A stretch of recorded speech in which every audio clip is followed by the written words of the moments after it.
जय जय श्री राधे। श्री कृष्णदास बाबा जी का जीवन चरित्र। वह दक्षिण देशीय दिग्विजय तैलंग पंडित जैसे खम्भ ठोककर सबको ललकार रहा है, पर शास्त्रार्थ करने की बात तो दूर, उसके सन्मुख होने का भी कोई साहस नहीं बटोर पा रहा।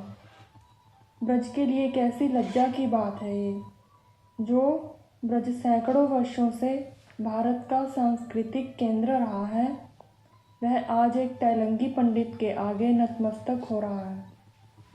किस प्रकार ब्रज की नाक रखी जाए, इस विषय को लेकर वृंदावन के पंडित चिंताग्रस्त हैं।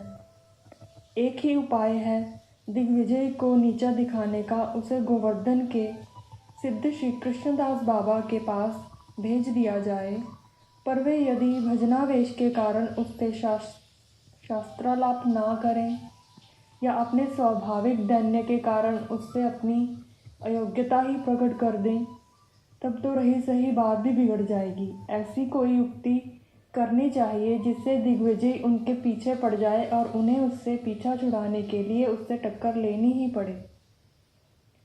आखिर पंडितों ने एक युक्ति सोच ली। वे दिग्विजय के पास गए। यथोचित आदर सत्कार, प्रशंसा और स्तुति की पश्चात बोले, महामन, हम सब आपकी प्रतिभा से प्रभावित हैं।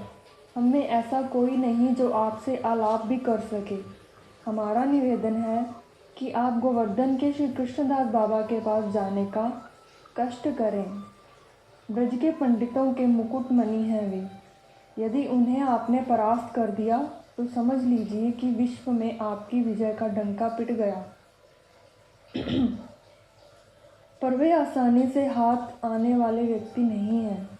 उन्हें शास्त्रालाप को तैयार करने के लिए आग्रह करना पड़ेगा। अपने पांडित्य का कुछ प्रदर्शन भी करना होगा। वे हर किसी से शास्त्रालाप नहीं करते, उसी से करते हैं जिसे यत्किंचित आलाप के योग्य समझते हैं। दिग्विजय के अभिमान को उकसा देने के लिए इतना पर्याप्त था। वह दूसरे ही दिन वृंदावन से गोवर्धन गया। श्री कृष्णदास बाबा के पास जाकर बोला, सुना है आप ब्रज के पंडितों के मुकुटमणि हैं।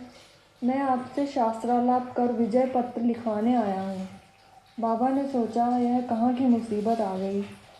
उन्होंने बहुत चेष्टा की दैन्य और छल वाक्यों का प्रयोग कर उसे टाल देने की, पर वह किसी प्रकार उन्हें छोड़ने को राजी ना हुआ। उसे अपनी विजय का डंका जो पिटवाना था, उसने कुछ क्रुद्ध हो दुख प्रदर्शित करते हुए कहा, मैं ब्रज में यह जान कर आया था कि यहाँ बहुत से बड़े बड़े पंडित रहते हैं। उनसे शास्त्रालाप कर आनंद का उपभोग करूँगा, पर देखता हूँ कि यहाँ एक भी पंडित नहीं है जो श्रुति का शुद्ध रूप से उच्चारण भी कर सके। सिद्ध बाबा ने कहा, हाँ, आपके समान वेद परायण पंडित यहाँ कोई बिरला ही होगा। आप यदि सामवेद का कोई मंत्र पढ़कर सुनाए तो बड़ी कृपा होगी। पंडित तो ऐसा सुयोग ढूंढ ही रहा था। उसने सुललित स्वर में एक श्रुति मंत्र का पाठ किया। सिद्ध बाबा ने सुनकर कहा, स्वर में 3 दोष हैं। दिग्विजय बोला, इससे शुद्ध स्वर में मंत्र उच्चारण कर सके ऐसा कोई पंडित भारतवर्ष में मुझे नहीं दिखता। आप ही और शुद्ध रूप में उच्चारण करें देखूं। तब सिद्ध बाबा ने स्वयं शुद्ध स्वर में मंत्र का पाठ किया। दिग्विजय उसे सुनकर स्तब्ध और चकित रह गया। उसने बाबा को साष्टांग दंडवत कर कहा, आपकी विद्या जागतिक नहीं है। ऐसा कोई व्यक्ति इस जगत में नहीं जो आपकी बराबरी कर सके। बात बिल्कुल ठीक थी। बाबा की विद्या जागतिक नहीं थी। उनका कुछ भी तो जागतिक नहीं था। प्रारंभ से ही उनका जीवन किसी दिव्य शक्ति द्वारा परिचालित और परिपूरित था। संसार का त्याग कर पारमार्थिक जीवन यापन करने के लिए लोगों को कितना संघर्ष करना पड़ता है, अपने आप से और सगे संबंधियों से। पर बाबा को ऐसा कुछ नहीं करना पड़ा था। उनका जीवन पथ पहले से ही निर्दिष्ट था। उनका जन्म नरोत्तम ठाकुर महाशय श्री वंश परंपरा के अंतर्गत उड़ीसा के एक समृद्ध परिवार में हुआ था। पिता श्री सनातन कानूनगो का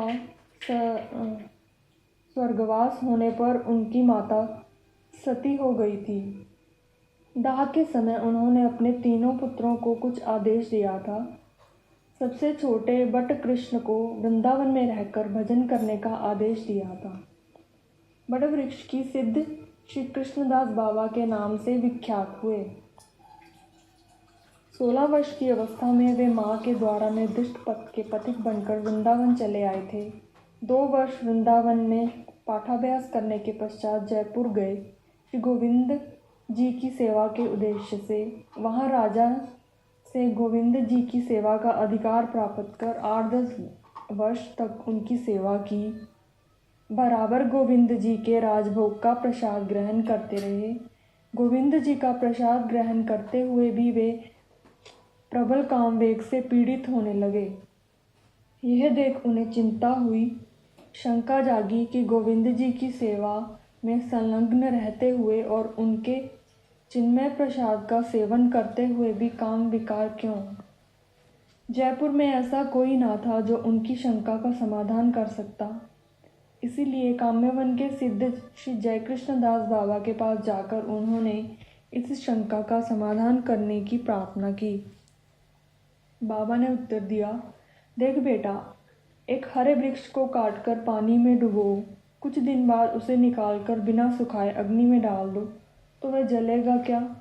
जीव अनादिकाल से संसार सागर में निपतित है, पानी में डूबे काष्ठ की तरह विषय रस में डूबा हुआ है।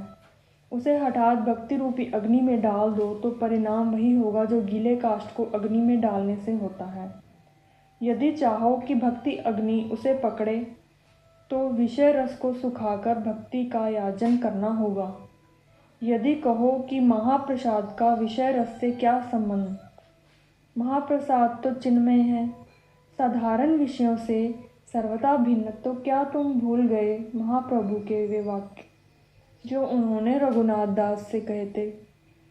रघुनाथ दास गोस्वामी जगन्नाथपुरी में जगन्नाथ जी का महाप्रसाद खरीदकर महाप्रभु की सेवा करते थे। इस पर उन्होंने आपत्ति की थी और कहा था, विषय अन्य है राजस निमंत्रण, अर्थात विषय का अन्न खाना रजोगुण को निमंत्रण देना है, चाहे वह प्रसाद के रूप में ही क्यों ना हो। इसके विपरीत जब उन्हें यह पता चला था कि रघुनाथ स्वयं जगन्नाथ जी के उस प्रसाद को धोकर उसका सेवन करते हैं जो बासी और सड़ा भूसा होने के कारण मार्ग में फेंक दिया जाता है और उसे जानवर भी सूंघकर छोड़ जाते हैं, तब उन्हें भी उस प्रसाद का लोभ हो आया था। उन्होंने रघुनाथ के पास जाकर उसका एक ग्रास छीनकर खा लिया था और कहा था, नित नित नाना प्रसाद खाई, एछे स्वाद आर कौन प्रसादे ना पाई। अच्छा सुनो, तुम्हें यह संबंध में एक घटना सुनाता हूँ। घटना उस समय की है जब रूप सनातन आदि वृंदावन के गोस्वामी अप्रकट हो चुके थे। बंग देश में एक वैष्णव मंडली नगर कीर्तन में प्रेमोन्मत्त हो नृत्य कर रही थी। एक प्रसिद्ध वैश्या जो अपनी अट्टालिका से इस दृश्य को देख रही थी, हठात नीचे उतरकर कीर्तनकारी वैष्णवों की पदधूलि में लोटपोट होने लगी। उनकी चरणरज के प्रभाव से तत्काल उसके मन में वैराग्य उत्पन्न हुआ। वह कीर्तन मंडली के महंत के चरणों में लोटने और क्रंदन करने लगी। महंत ने पूछा, तुम चाहती क्या हो? उसने उत्तर दिया, मैं चाहती हूँ कि मेरे पास जो लाखों रुपए के आभूषण हैं वह आप ठाकुर जी के लिए ले लें। मेरी जितनी धन संपत्ति है उसे वैष्णव सेवा में लगा दें और मुझे शिष्य स्वीकार कर लें।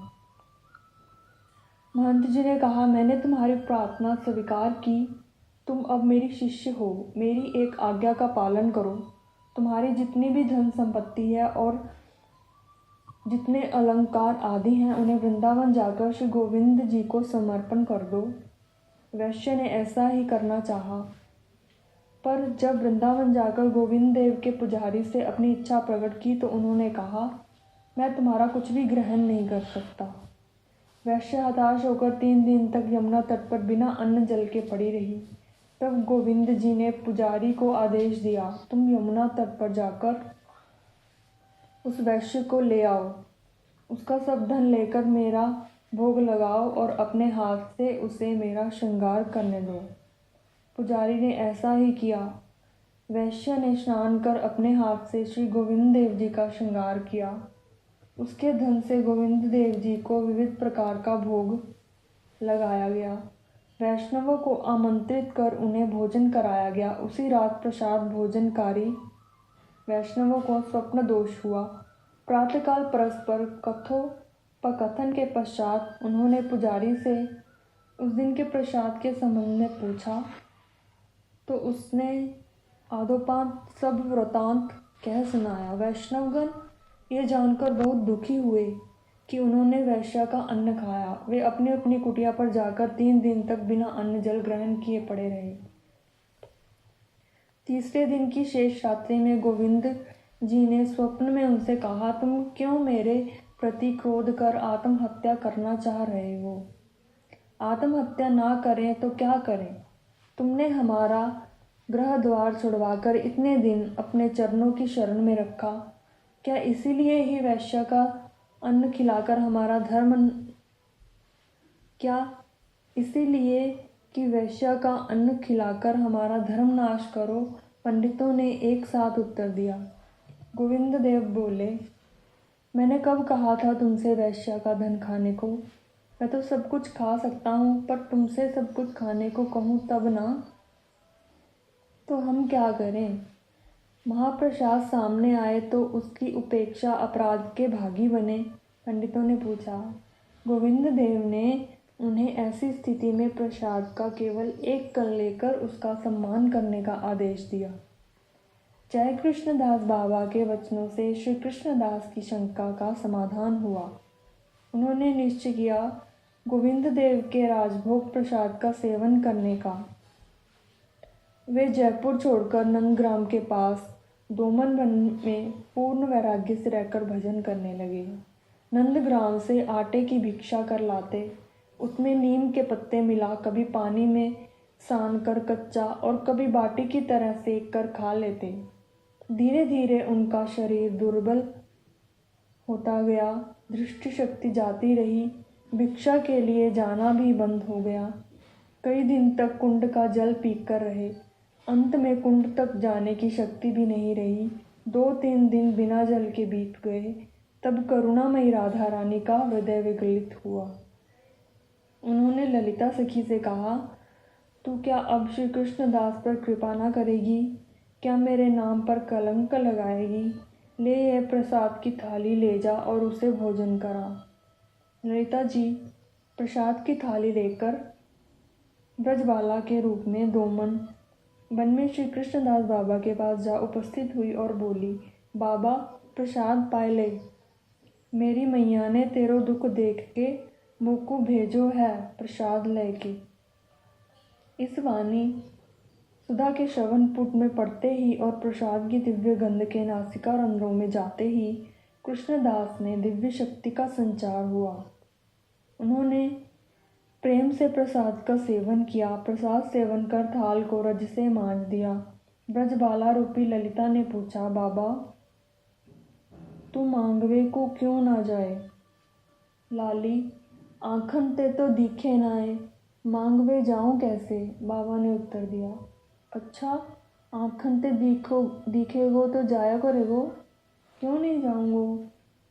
देख मेरी मैया ने एक आंजन दियो है, जाए तेरी आँखन में लगाए दूँ तो को दिखन लगे हो।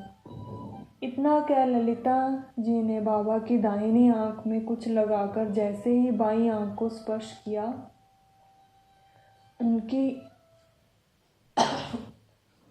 उनकी आँखों में रोशनी आ गई। पर उन्हें ना तो वह बालिका दिखी ना वह थाल जिसे मानकर उन्होंने अभी रखा था। ऐसा लगा कि एक अप्राकृतिक सुगंध से वातावरण परिपूर्ण हो रहा है। बालिका कौन थी, कहाँ से आई थी और कहाँ चली गई, अपने स्पर्श मात्र से कैसे दृष्टि दे गई, यह सब बाबा के लिए एक स्वप्न, किसी घटना बनकर रह गया। इसका यथार्थ मर्म जानने के लिए वे 3 दिन तक वैसे ही पड़े रहे। तीसरे दिन रात्रि में तंद्रावस्था में उन्होंने देखा कि कोटि विद्युत छटा को तुच्छ करने वाली दिव्य कांति संपन्ना एक देवी उनसे कह रही है, तुम क्यों दुखी हो रहे हो, अब तुम्हें भय किस बात का है।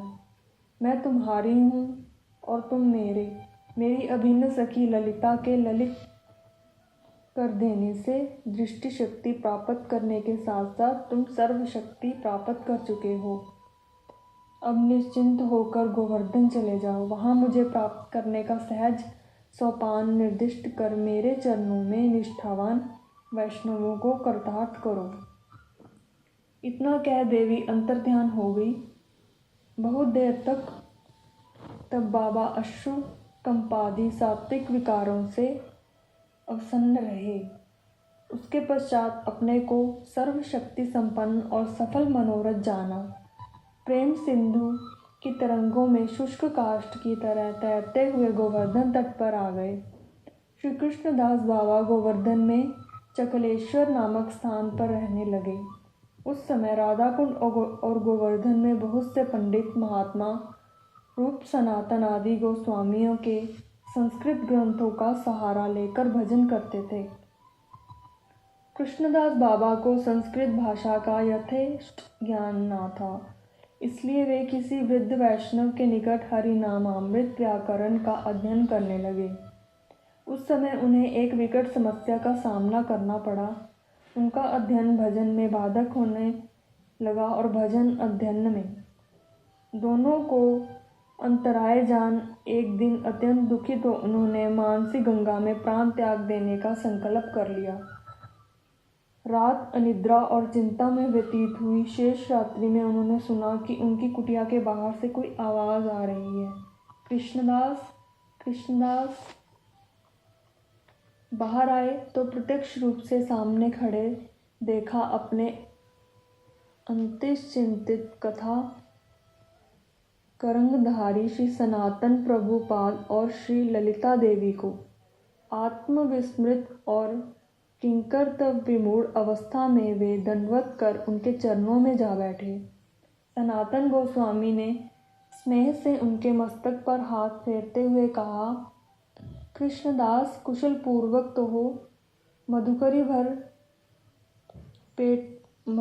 भर पेट मिल जाती है ना। हाँ प्रभु, कृष्णदास ने हाथ जोड़कर उत्तर दिया। तब सनातन प्रभु ने कहा, देख बेटा, शास्त्र अनंत हैं, जिसका जहाँ तक अधिकार है वहीं तक उनका अनुशीलन करना यथेष्ट है। शास्त्राध्ययन के कारण तुझे मरने की आवश्यकता नहीं, ऐसी कुबुद्धि फिर ना करना। तेरे द्वारा हमारा बहुत सा कार्य होना है। आज से मेरे आशीर्वाद से सभी शास्त्रों की तुझे स्वतः स्फूर्ति होगी। ललिता देवी ने आशीर्वाद दिया, तू जब भी हमारा स्मरण करेगा तभी तेरे हृदय में हमारी स्फूर्ति होगी। तेरे द्वारा ब्रजवासी वैष्णवों के लिए भजन मुद्रा का प्रकाश होगा। इतना कह दोनों श्री कृष्णदास बाबा के मस्तक पर चरण रख अंतर्ध्यान हो गए। इस घटना के पश्चात श्री कृष्णदास बाबा समुद्रवत गंभीर हो गए।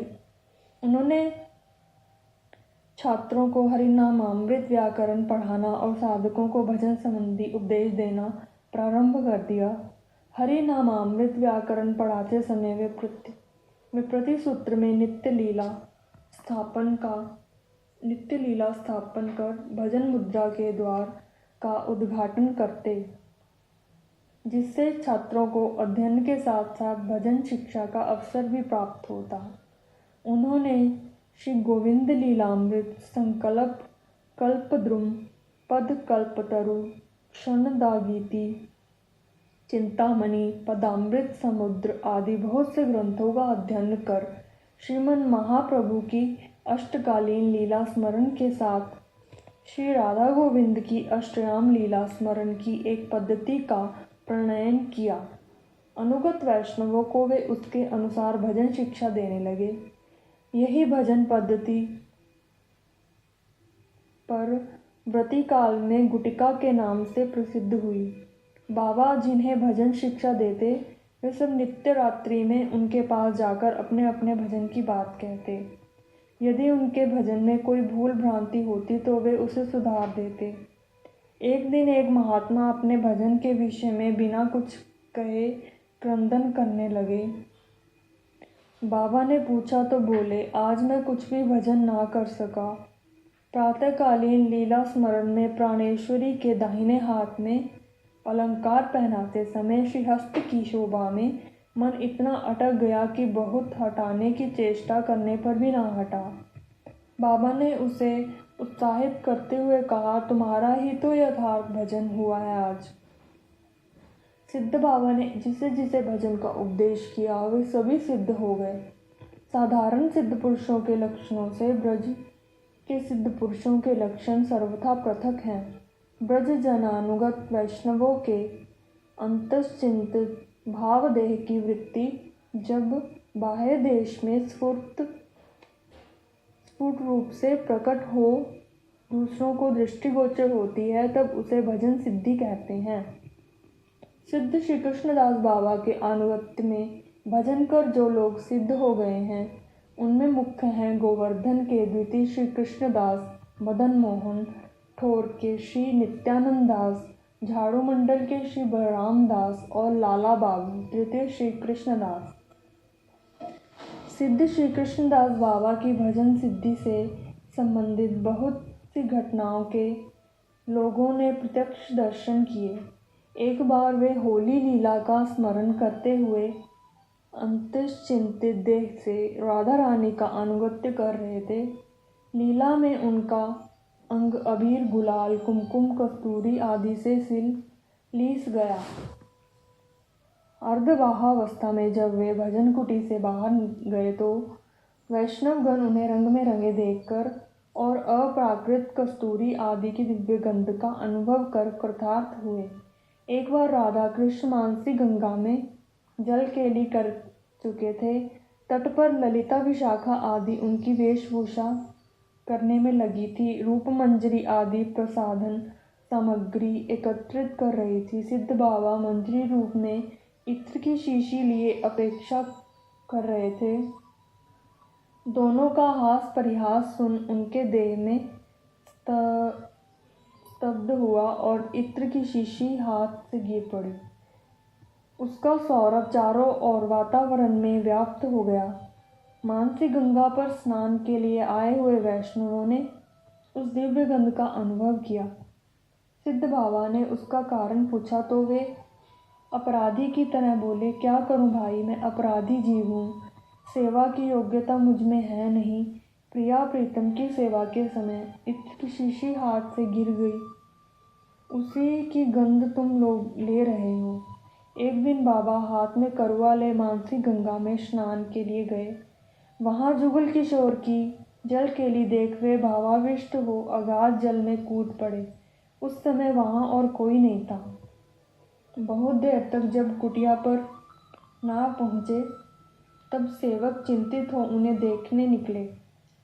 चारों ओर खोजने पर भी उनका कहीं नहीं पता चला। समस्त ब्रजमंडल में हाहाकार मच गया। लोग तरह तरह की अटकलें लगाने लगे। 7 दिन बाद बाबा करुआ हाथ में लिए मानसी गंगा से बाहर निकले। लोगों ने विस्मय से पूछा, बाबा 7 दिन कहाँ थे आप? वे भी विस्मित हो बोले, यही तो मैं स्नान करके निकल रहा हूँ। इतनी सी देर में 7 दिन कैसे बीत गए? तुम लोगों को यह कैसा भ्रम हो गया है? भरतपुर के राजा यशवंत सिंह सिद्ध बाबा के दर्शन करने गए और बोले, बाबा मेरी कुछ सेवा अंगीकार कर मुझे धन्य करें। बाबा ने कहा, हम लोग ब्रजवासियों के घर मधुकरी भिक्षा करते हैं, उनकी सेवा करो, उसी से हमारी सेवा हो जाएगी। आज्ञा पा राजा ने बहुत सी भू संपत्ति ब्रजवासियों को दान में दी, जिसके लिए आज भी ब्रजवासी उनके प्रति कृतज्ञता ज्ञापन करते हैं। इसके पश्चात वे फिर बाबा के पास गए और बोले, आप स्वयं भी यदि कुछ अंगीकार करें तो मैं धन्य हूँ। बाबा ने कहा, अच्छा, यदि तुम्हारी ऐसी ही इच्छा है तो सुनो, तुम्हारी बहुत सी रानियां हैं, उनमें से जो सबसे अधिक प्रिय है उसे मेरे पास भेज दो।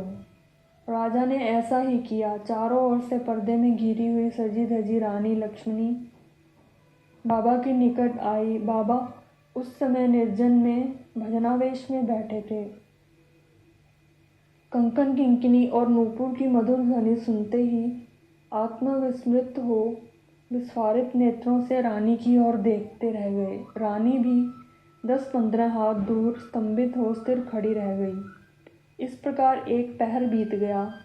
रानी की दासियों ने धीरे धीरे पर्दा उठाकर देखा कि रानी सचेत अवस्था में अचेत हुई सी निश्चल खड़ी है और बाबा एकटक उनकी ओर देख रहे हैं।